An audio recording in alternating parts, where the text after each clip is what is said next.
Welcome everyone this morning on this beautiful June 8th, 2025. What a glorious morning to the Abundant Life Center. And we are going to start by lighting our God candle as a representation of one power and presence in the universe. The name you choose to use is welcome here.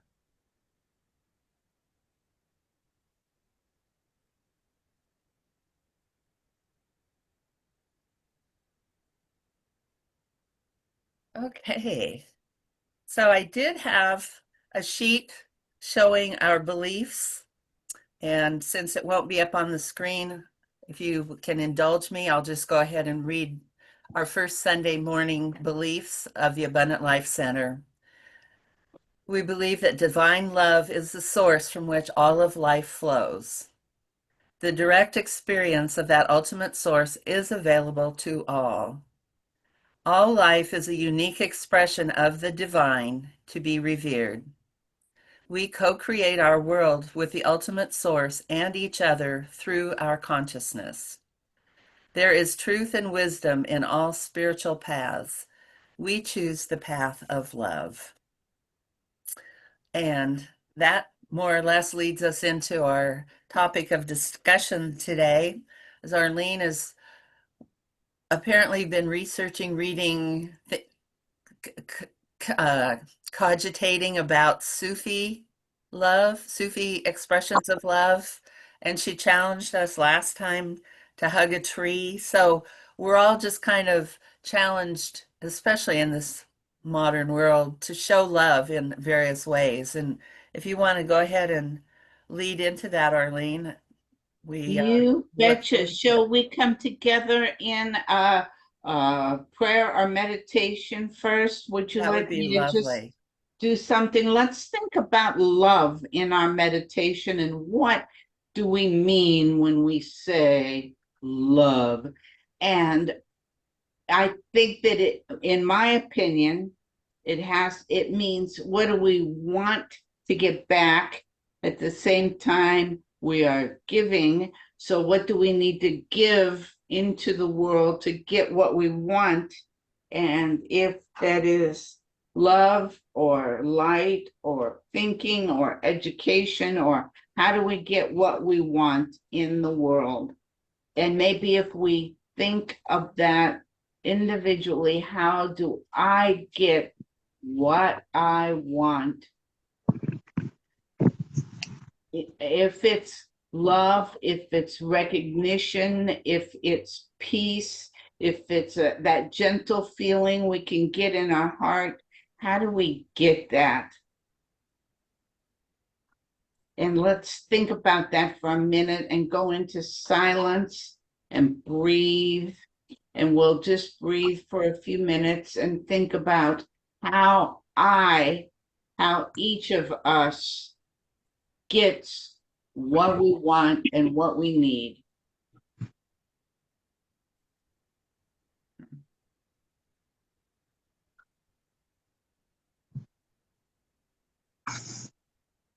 And then we will share. We will each of us share. And the sharing that we do can be a one or two words, it can be a statement or a few sentences or whatever we come up with. It'd be like an open discussion about how do we get what we want and what we need.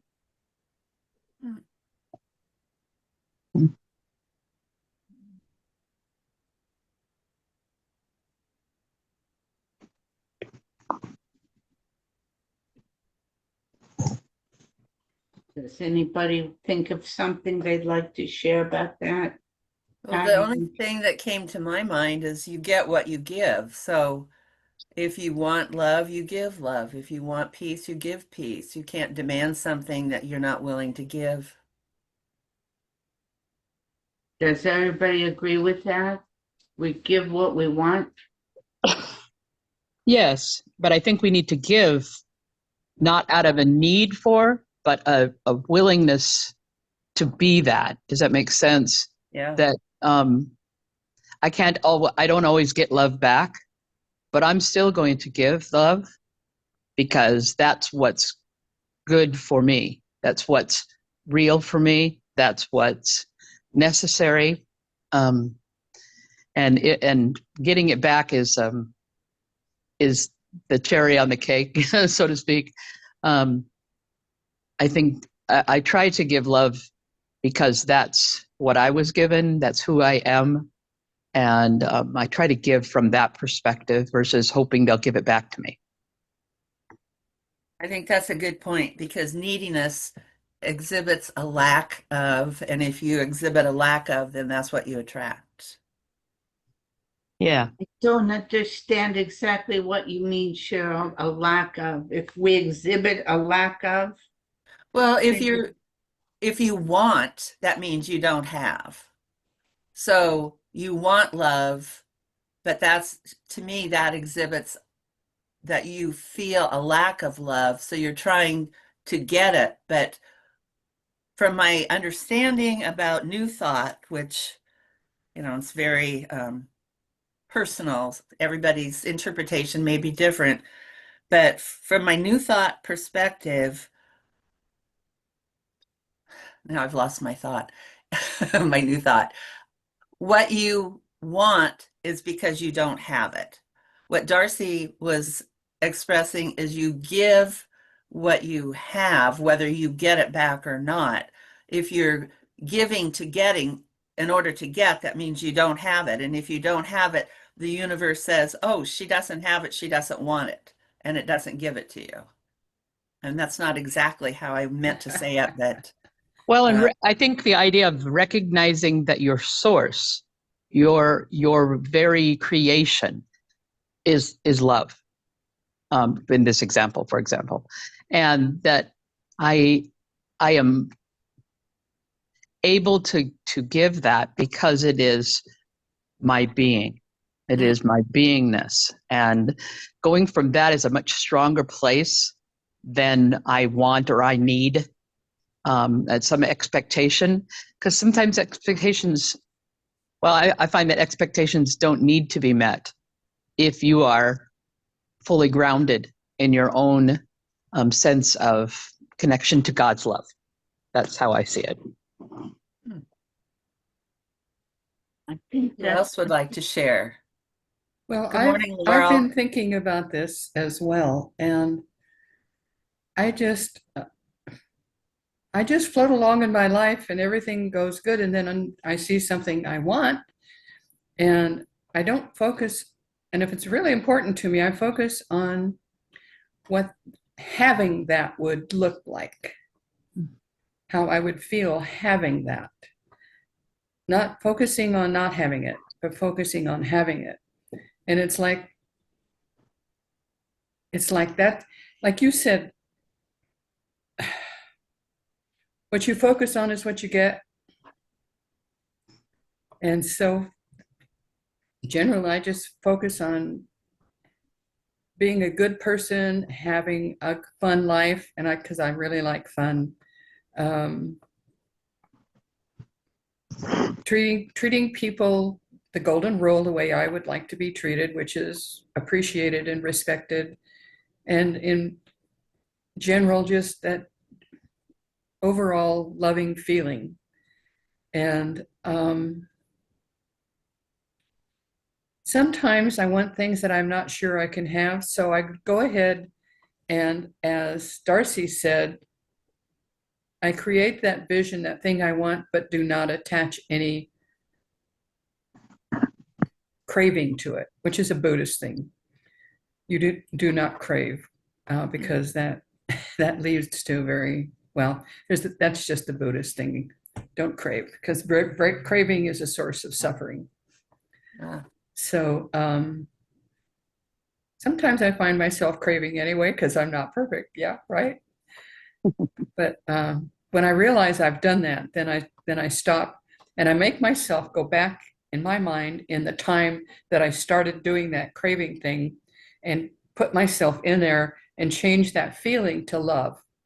And when I've done that, the whole thing switches again back to not being attached to outcomes and being happy and just floating along in life, doing the things I love to do, being with the people I love to be with. Not being attached to the outcome is one of the hardest things I find in my life as a human.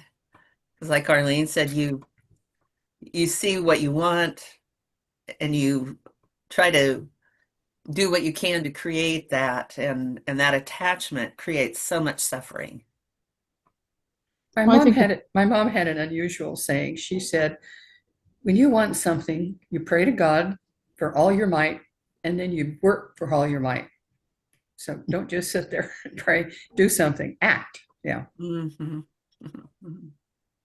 I think doing something is important and valuable and rich, but I think it's, in my opinion, it's more about having the awareness of what we've got and how we got it and where we got it and what it is. And my friend John is here visiting me, and he's going to be leaving in a couple days, but he comes and visits me once or twice a year, and we have been best friends since 1970 something, and we do things and share things that's a little out of the ordinary, knowing that this is a short visit, it's a temporary thing.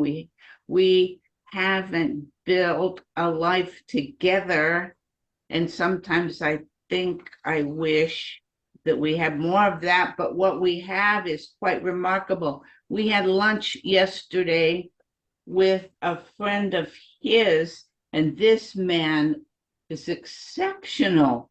And John he got him a card that said something about God on the front and God's love.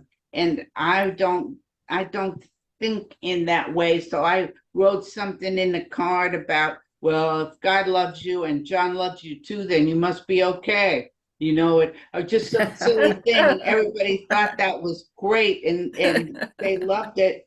And we went to this place, and the way we got there was down the freeway that was jam slammed, going on Saturday on I-205 to get down. We went to a McMinimans in somewhere on the east side of Clackamas, and it wasn't at all like I anticipated it'd be. And we sat there and had a discussion, and what we talked about? We talked about all the isms, only we didn't call it isms. The racism and sexism and thisism and thatism and the otherism. And each of us kind of talked about our own family history and our own experience with the isms, and that we had that and can share at that level. It felt like such a rich experience. And these two men that had grew up, and this man is like teaches people how to fly and land airplanes and how to take, he's like incredibly smart. And my friend John is like, has this intelligence level that and then there's me, that everything I learned is just from being out there, and surviving. And so I shared some stuff about my family history and the racism that existed when I was a child in school. And we had drinking water fountains. When I went into the first grade, one of them was colored and one of them was white. And we had to drink out of one or the other, but nobody said, don't ever drink out of the colored water fountains. So I had to try it, I had to try it and see what it was and see if the water was different or if it tasted different. And when I drank it, it tasted different. Somehow or another, the water tasted different. And I learned at that time how I created that in my own mind, drinking water from learning that somebody called it different. And so how we create our own reality, and I learned some stuff when I was a kid about women. I asked my dad was born in Texas, and he didn't have more than a fifth grade education. Okay. And we were in my backyard having a picnic at one time, and I was talking to him about his family, and he was the youngest. he told me the youngest of, I forget how many, I think he said 11 boys. I said, 11. I said, how many sisters did you have? And you know what he said? He said, I don't know. We didn't count the girls. And it was like, I grew up in a family recognizing and knowing that girls didn't count, and it was like girls didn't count. And then we were raised in a world where that was in existence, and how that was, and what we've created and what we've made from that, and how my work has been around. I do count. I'm an important person. I'm valuable. I have needs. I have wishes. I have wants. And I've done all my stuff kind of by myself. I bought my own house. I bought my own car. I taught myself how to drive. My brothers didn't have to do it. My brother Phil got a new car every 6 months because he kept wrecking his car. I didn't get a new car till I bought my own. I bought a little Chevy 283, sweet little engine, little Chevy car. I loved it. I still do. It was kind of tomato soup red. I remember my car. Arlene, can we stay on topic, please?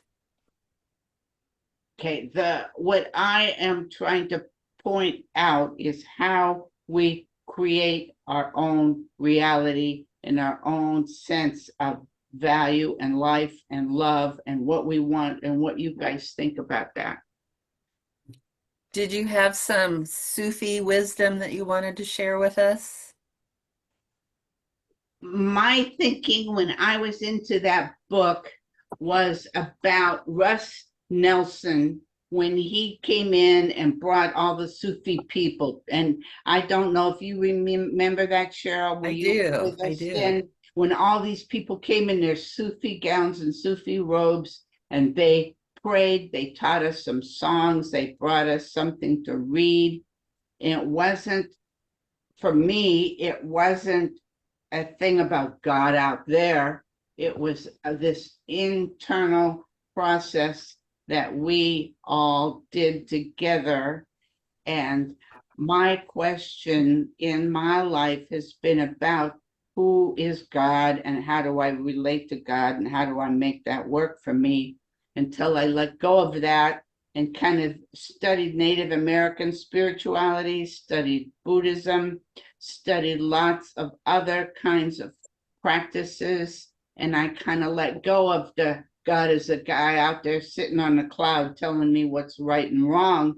And some man wrote about it and put it in a book, and I got to, if I don't do it the way he says to do it, that's wrong, And so that's kind of what my goal in life, and what I was thinking about the Sufis.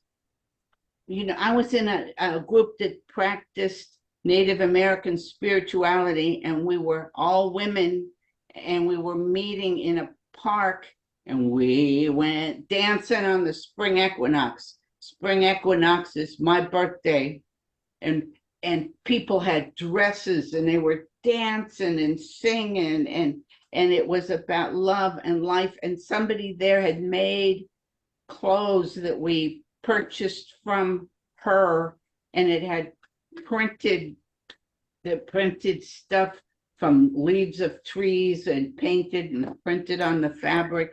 And it was such a remarkable thing that I began studying Native American spirituality in a bigger way. Arlene, And, when you were doing that and thinking today about the Sufi way, are there similarities between what you learned as a Native American aficionado, somebody that really loved that way of being, and the Sufi way that you turned to look for what you were looking for? Thank you for asking that. The answer to your question is yes, there are ways.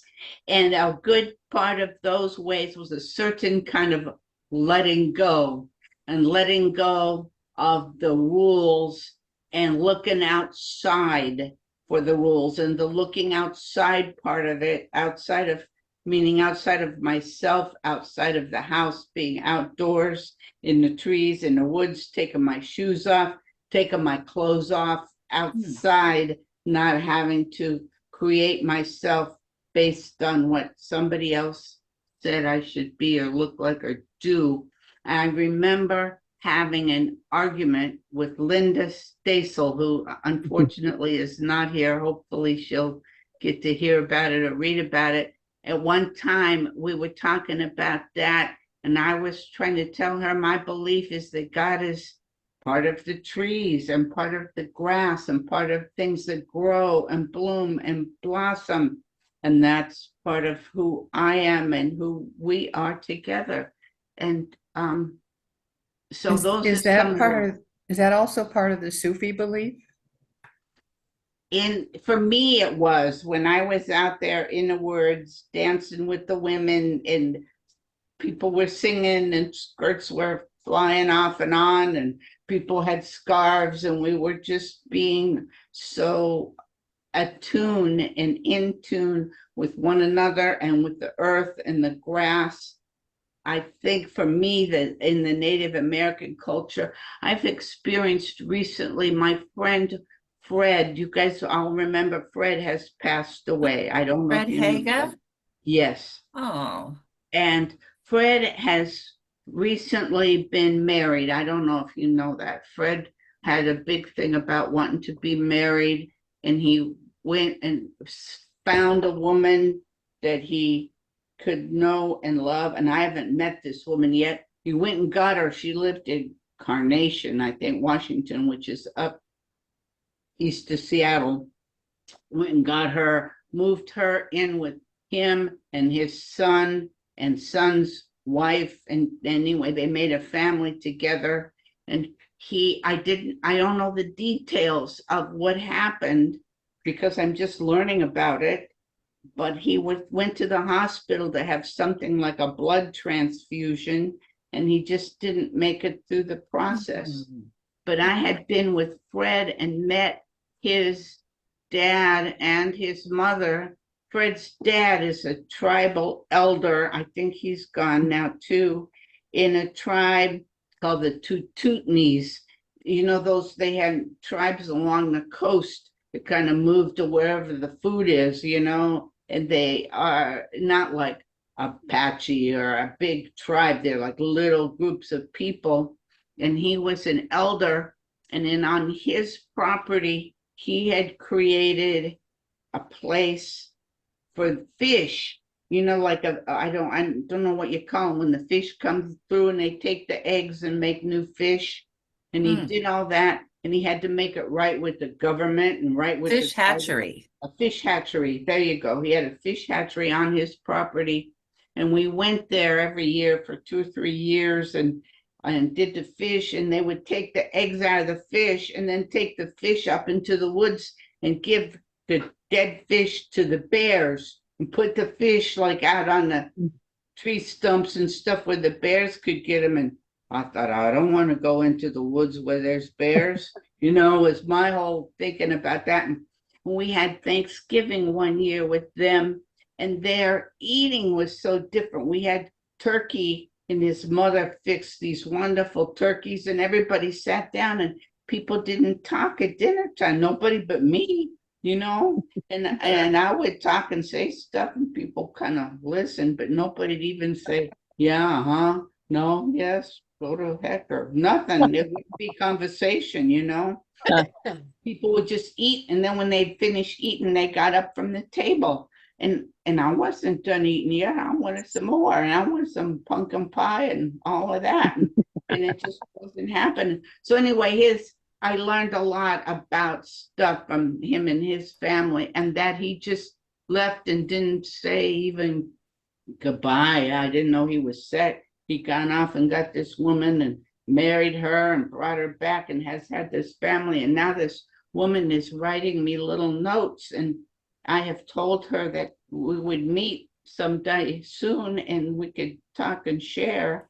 But anyway, that's some of what I learned. And I studied mostly with women as well as men who taught us how to build a sweat lodge and taught us about hunting buffalo and stuff like that. I never cared about wanting to hunt buffalo, but I ate me some buffalo and I thought it tasted pretty good. So Does I that was answer? curious about Carol's comment to Arlene regarding the similarities between Sufi and Native American. So I just looked up Sufi. They're an offshoot of Islam, but where Islam believes in adhering to all these prescribed rituals and teachings of the Quran, says overall, Sufis believe in a path of spiritual purification, love, and devotion to achieve a direct and personal connection with God.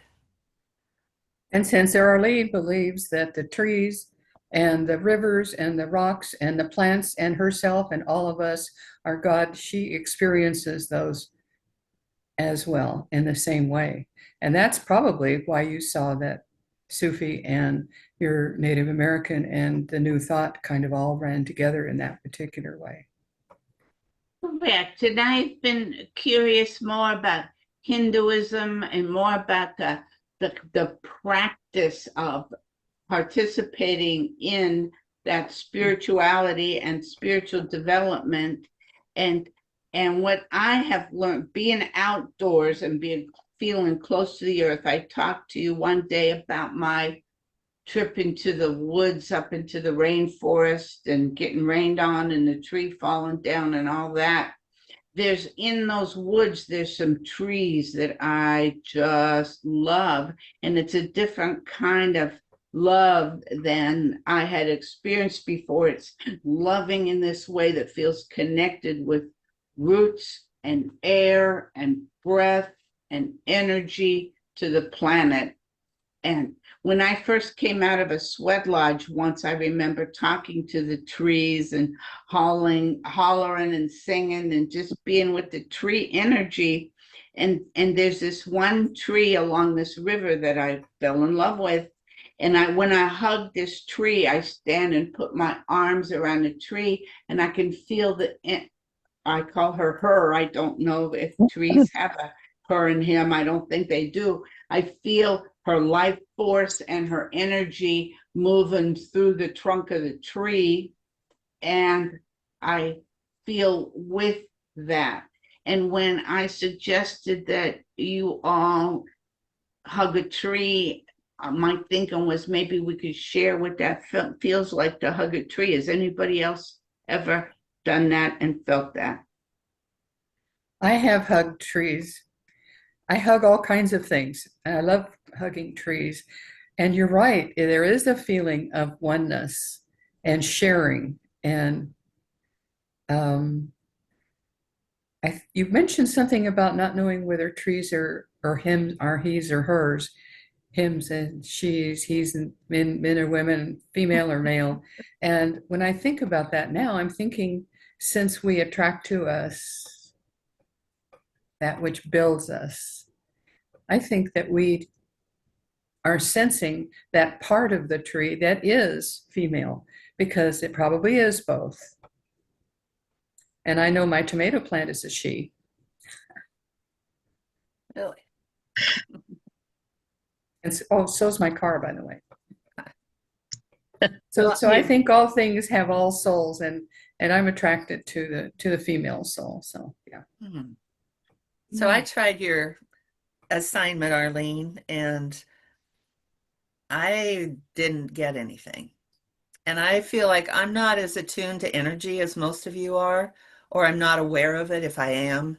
And it doesn't just come automatically to me that this is full of energy. I mean, I know it intellectually, but when I hugged my backyard tree, the one that didn't have pitch on it, it was an alder tree, it felt cold and hard and rough, and I didn't get any interaction, energetic feeling from it, which I'm kind of sad about because I would love to feel that. But Maybe I agree with you. I believe God is in everything there is, and I believe energy. Eric's not here to talk to us about energy, but I know energy is in every single thing, even rocks. But like I shared earlier, my garden, that I've worked on for 10 years, and now I'm getting really emotional, had to be dug up this week to fix a plumbing problem, and I am just Oh, crushed. And I've been out trying not to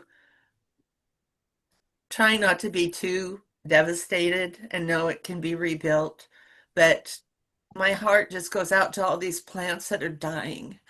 So I think my heart connection is with what I nurture, and I nurture my plants. I didn't nurture the tree. It's been there longer than I have probably, but I definitely have a heart connection with all my garden plants, and I just feel I oh, feel their pain. I'm so sorry. Well, I was gonna put something in.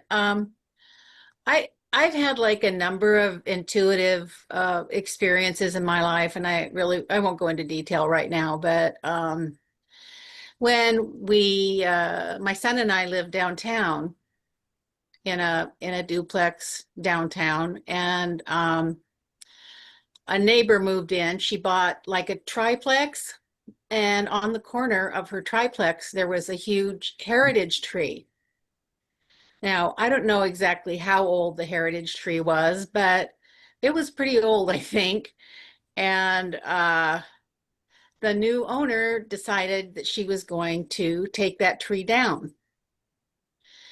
And I would sit inside because I was like right across the street, and I could hear these big thumps because they'd be up in the tree, cutting it.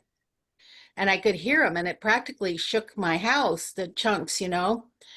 And it was breaking my heart. I went outside, and I was trying to talk to the owner. Why are you doing this? Why are you taking down this beautiful tree? Well, I'm afraid it's going to fall on my buildings. Oh, And I was not being very nice. She hugged me because I was crying, and we were standing right by the tree. And the people that were in the tree, I said, why are you cutting down that old tree? I said, and there's laws against it. Supposedly you can't cut down a heritage tree. You have to get a special permit to do it. And I was speaking at length to them up in the tree and asking them to stop, asking her to stop.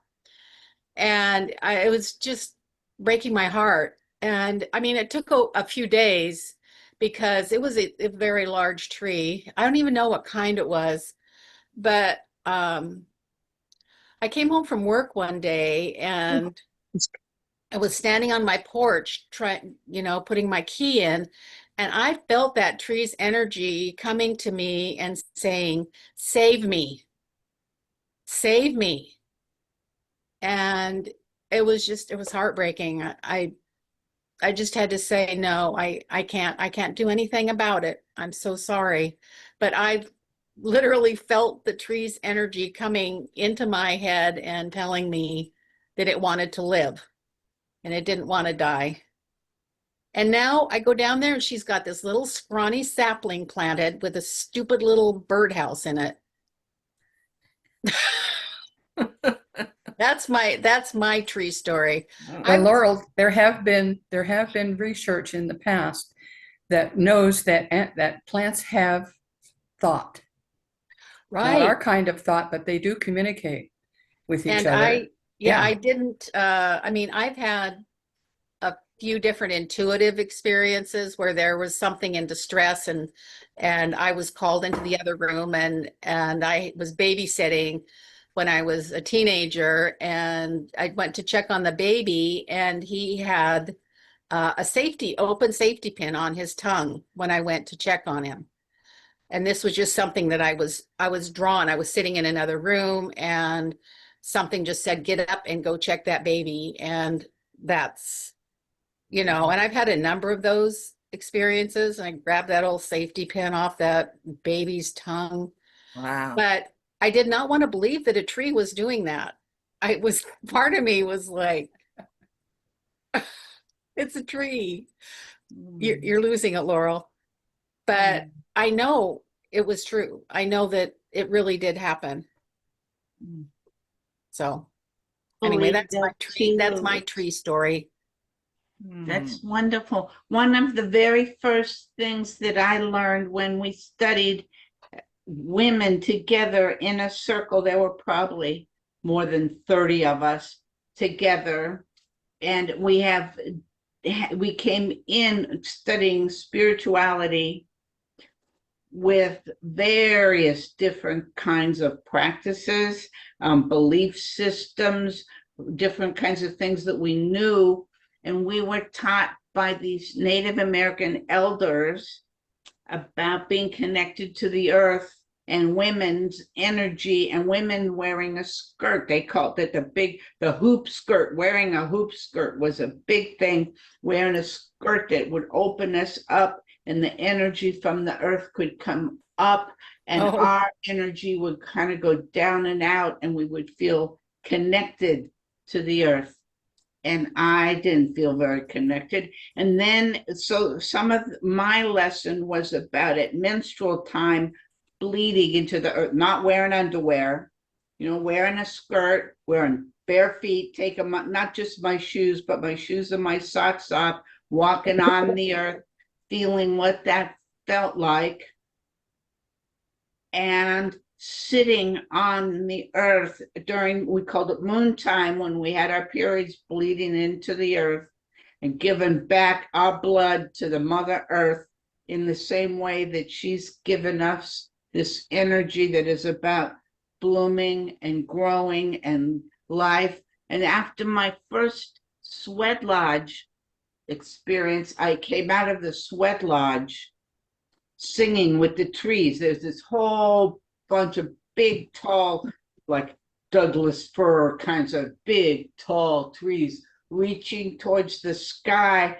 And I hollered at them. That was all I could think was my energy that was coming out.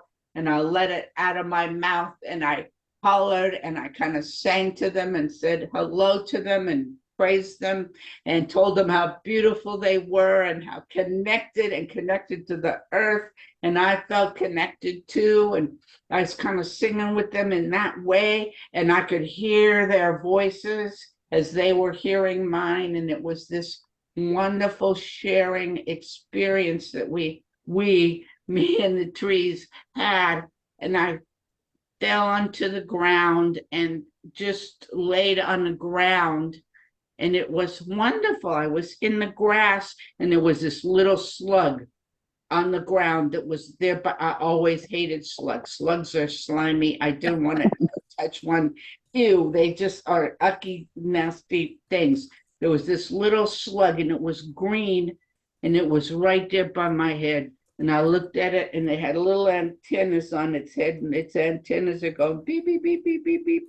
And I'm wondering what that is. Those are little antennas. If they've been picking up that tree energy all this whole time, and they're so connected to the earth. And I became aware that little slug next to me didn't have any skin. All it had was like slime, and it didn't have the protection of its skin that I had on me.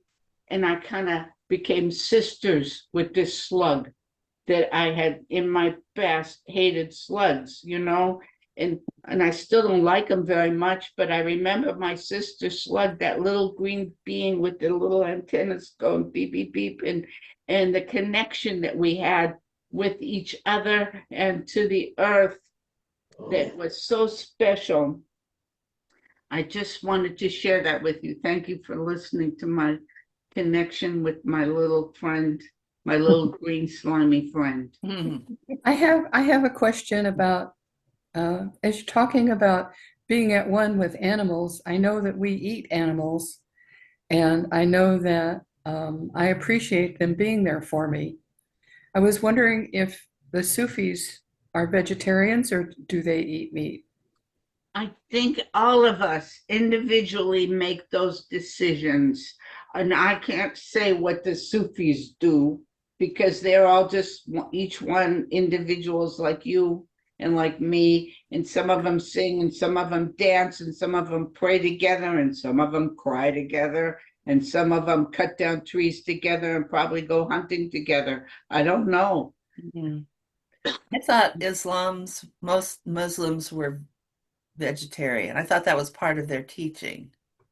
But Part of it is, and part of lots of other groups are. I know too Christians who don't eat meat, you know. I know that there are people on this planet. A lot of times I don't eat meat. Sometimes I get kind of hungry for meat. I ate some buffalo yesterday in some spaghetti sauce I made. I seldom eat meat. You know what else I eat? I eat fish. I love sockeye salmon's running. And I had some the other day at McMiniman's and I loved it, but mostly I don't eat meat because the animals are beings as I am that walk with their legs on the earth and have families and have children and babies that they take care of and do this thing.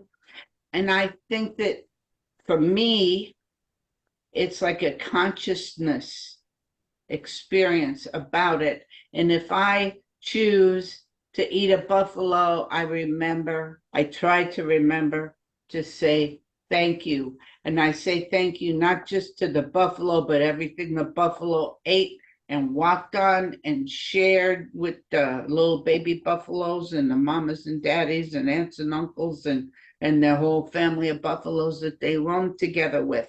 And that's what I do. And everybody does something different. Everybody like goes to Fred Meyer's and buys what they buy, and some of them care and some of them don't care, and that's okay. I think my opinion is it's about our consciousness of what we consume, how we consume, our attitude, and our gratuity is an important part of that, being thankful. I And agree if you completely with that, Arlene. I think the gratitude to the animal who sacrificed for you or me, I think that's key. And I thank you for reminding me of that because I've been feeling some guilt about eating flesh. We were on vacation recently and saw hundreds of mama sheep with their babies. And the babies would run up to the mom and duck underneath and suckle, and their little tails would just be going like this. And then mama's tail would be going like this. And it was like this connection between the two of them. And I vowed then I would never eat lamb again. But the gratitude thing,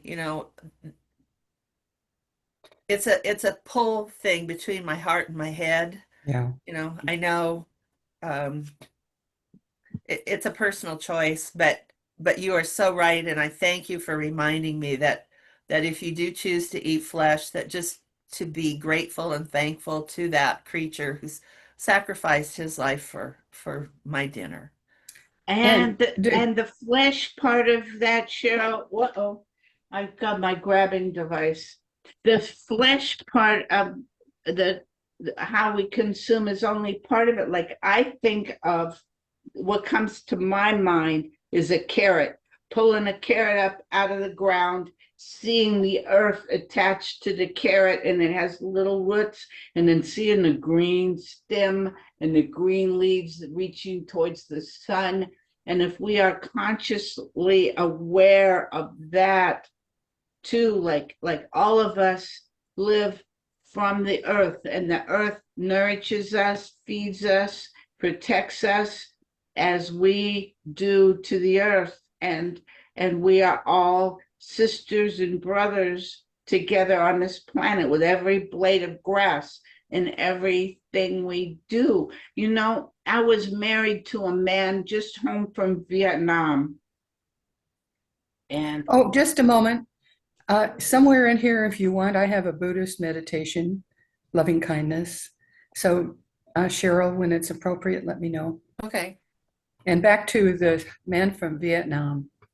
okay, well, I ended up marrying this man, and his family, dad was German in descent, and they did and ate, and they went hunting together. I was invited to go hunting with them, and I went because I loved it. I would pray we wouldn't see any deer and stuff like that would happen, but I learned so much. I learned they raised cows, beef cattle, and they would harvest the cows in a particular way. This man from German heritage knew how to take care of these animals in a way that each one had its name and each one had its own way that he ate. And when he fed them, he had places for them to eat, and everybody had different food. And he had sheep and different kind of goats, as well as beef cattle, and everybody ate what they ate that was different from what everybody else ate. And it was time to harvest, and these cows, there'd be like one cow that was going to go, and this cow knew when it was her time or his time to go, he would cry, and he would cry for days. And the other cows would get around him and make a circle that was kind of like a protection. And they'd go way up to a far place in the pasture, and they would cry together for days, not a little while, but days. And they would moo and cry and moo and cry. And then when it came time, the big truck would come and the guy'd come, and that would be the end of it. And it would happen. And sometimes some of the meat would get into my freezer, and I would like try to remember to be thankful, and to be thankful to this beef, whatever it was, as well. And then I'm thinking about all the, not just the cows, but the fish. And do they know that it's going to be, and do they know what their job is to do, and how we do that, and how we live together on this planet, and how we feed each other with physical food and with energy food and with dancing and sharing. And not only that, the crying together we do, and putting arms around each other, and doing what we do is kind of what I think about. I don't know what y'all think about. What do you think about it?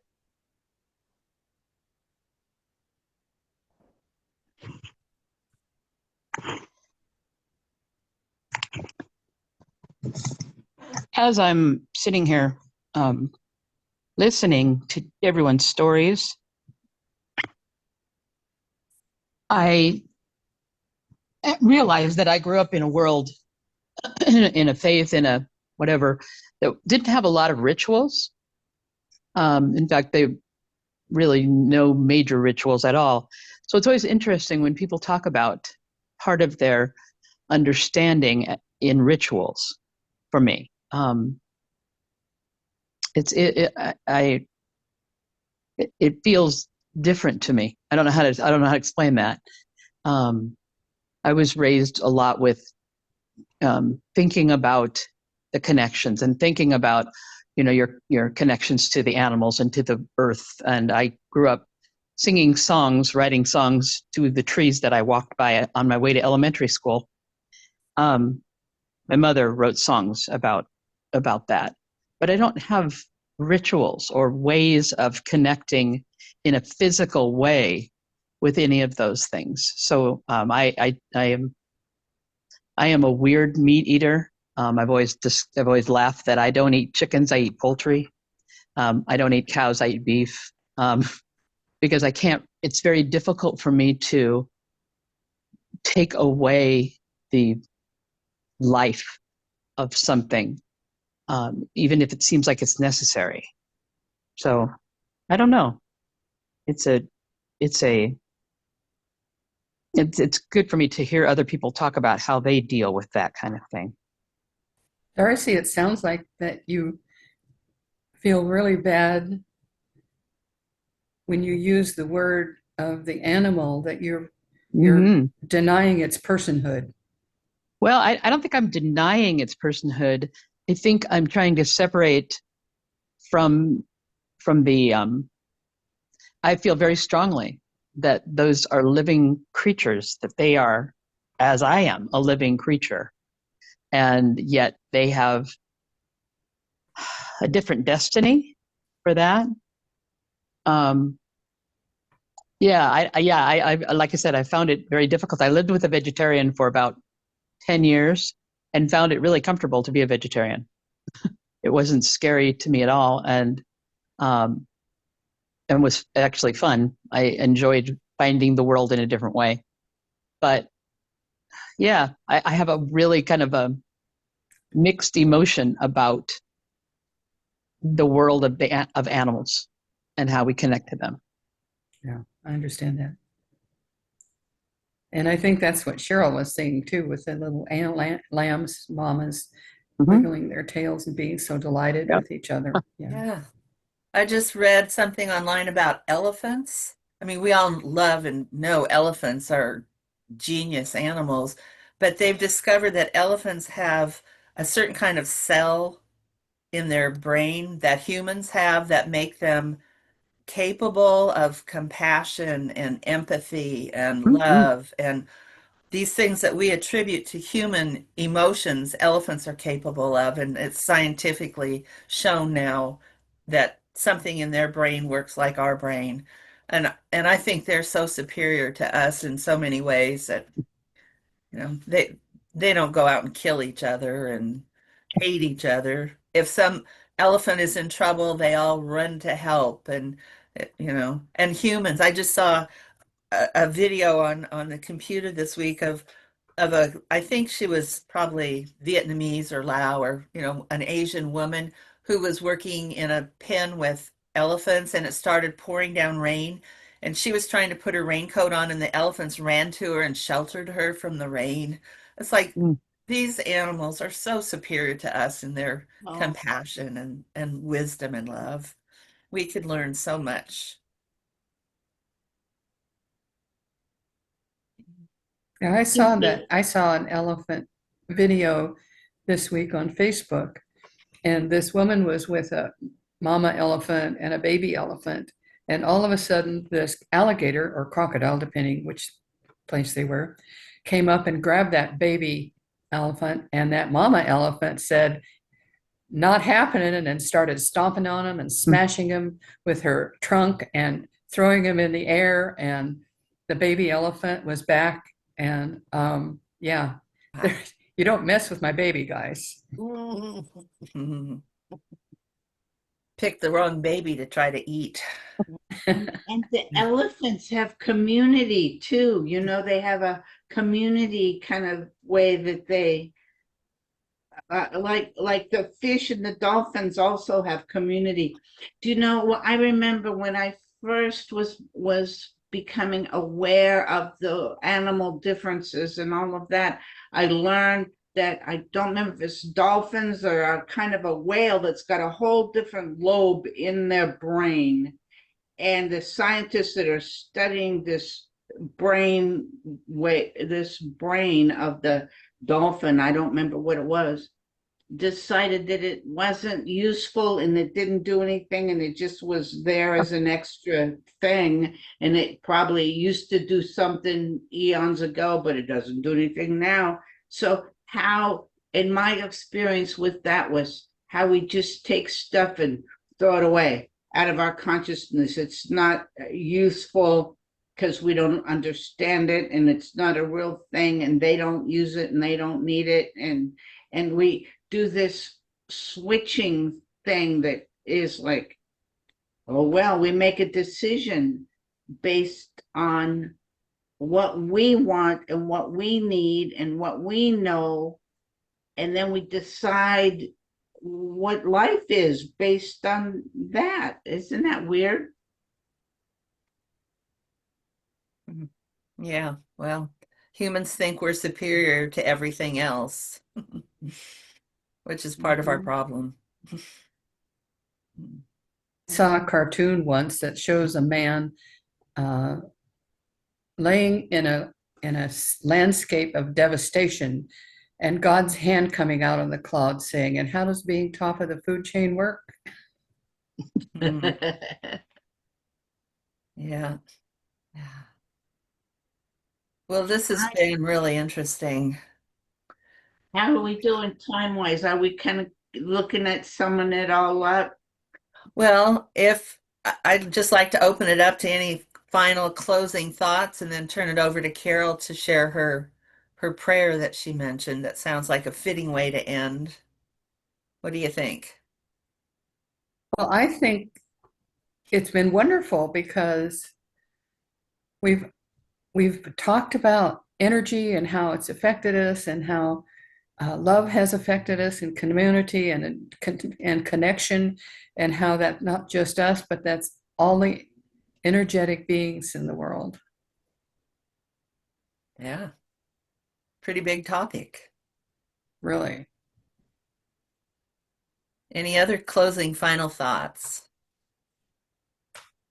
Have you guys studied at all? You remember that Japanese man whose name was Masaru Emoto, who did the water crystal things that we kind of learned a little bit about a long time ago, I and remember. how we put our energy in with prayer into our even water, things that we consume and things that we don't consume, how we share that, and what the changes that we make with our own personal energy.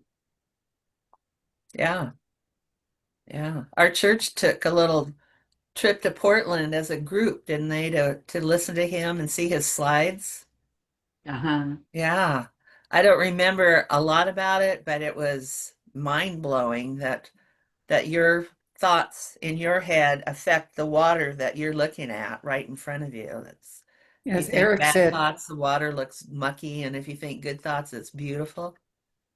And I'm one to try to remember that the big piece that gratuity has to do with that, being grateful and remembering to say thank you and to honor and to bless and to cherish those that we know that are growing with us and learning with us and doing this hard stuff about life and death and growing and learning and sharing, and the things that we learn and do spiritually.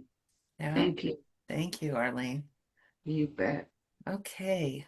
Well, Carol, would you like to wrap this up with was it a Buddhist prayer? it was a Buddhist loving kindness meditation. Meditation. That sounds perfect. Thank you. So just make yourself comfortable wherever that is.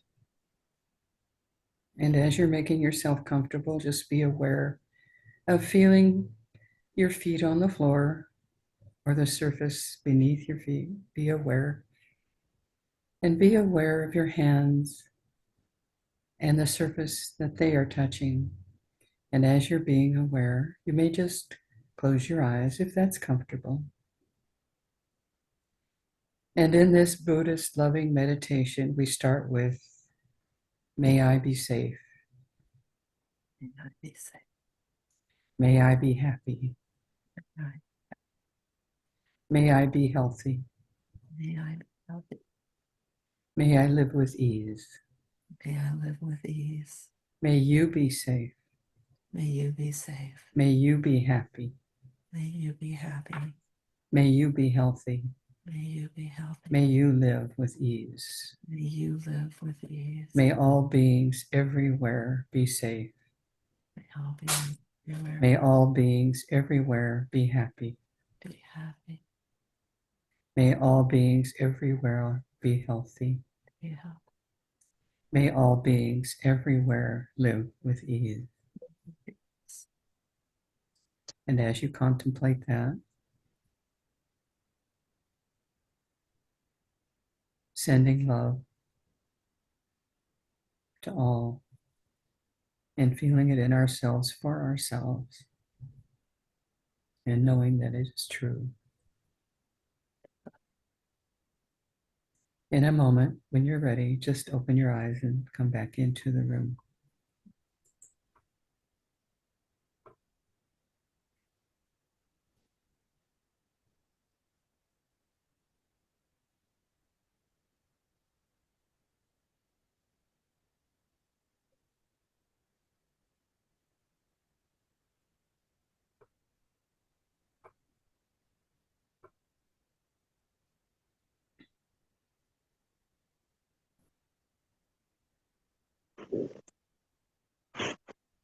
Thank you, Carol.